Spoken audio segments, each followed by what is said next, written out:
Good morning all of you.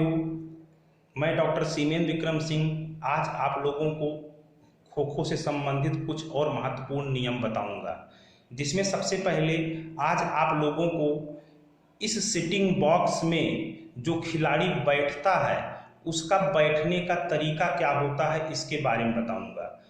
वह इस sitting box में इस तरह से बैठता है कि ये जो 35 सेंटीमीटर और 30 सेंटीमीटर का एक आयत बन रहा है वह उसमें इस तरह से बैठता है कि उसके पैर का कोई भी हिस्सा इस चारों लाइनों में से किसी को कहीं से भी टच ना करे, और उसका हाथ भी जो होगा वो यहाँ बाहर की तरफ होगा, हाथ भी इन लाइनों को टच नहीं करना चाहिए।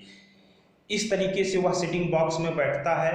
सिटिंग बॉक्स में बैठने की खो खो में दो विधियां हैं, एक बुलेट टो टच विधि है, दूसरी पैरेलल फॉर्म विधि है। बुलेट टो टच विधि में जब खिलाड़ी बैठते हैं तो वह जो है अपने दोनों पंजों के सहारे बैठते हैं और उनका एक पैर आगे तथा एक पैर पीछे होता है। पैरेलल फॉर्म विधि में जब खिलाड़ी बुलेट टो टच विधि में बैठता है, पैरेलल फॉर्म में जब खिलाड़ी बैठता है तो उसके दोनों पैर के तलवे जमीन में होते हैं और दोनों पैर बराबरी में होते हैं। तो इस तरह से सारे खिलाड़ी अपनी सुविधा अनुसार बुलेट टो टच विधि में या पैरेलल फॉर्म में बैठते हैं। इसके लिए कोई नियम की व्याख्या नहीं है कि आपको किस विधि में बैठना है, वो खिलाड़ी की अपनी सुविधा के ऊपर निर्भर करता है। दूसरी सबसे महत्वपूर्ण बात यह है कि जब आपको एक्टिव चेजर खो देता है तो खो देने के बाद जैसे ही आप रनर को छूने के लिए उठते हैं तो उठते समय जब आप रनर को देखते हैं कि रनर किस तरफ है, इधर है या इधर है, तो जब रनर अगर इधर है तो आप उठने के बाद अगर अपना पैर इस तरफ एक बार आपने अपना डायरेक्शन निर्धारित कर दिया तो फिर आप अपनी दिशा को बदल करके इधर नहीं जा सकते हैं। यानी कि खो मिलने के बाद एक बार जब आपने अपनी दिशा का निर्धारण कर दिया तो उसके बाद आप पुनः अपनी दिशा को बदल नहीं सकते हैं।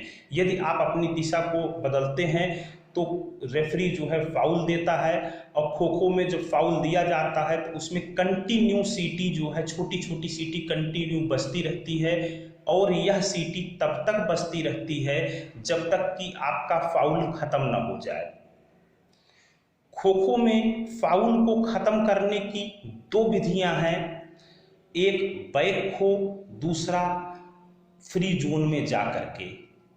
यदि रेफरी लगातार आपका फाउल दे रहा है तो आपके पास दो ही विकल्प होते हैं कि या तो आप जो है फ्री जोन में चले जाएं, आपका फाउल स्वतः खत्म हो जाएगा।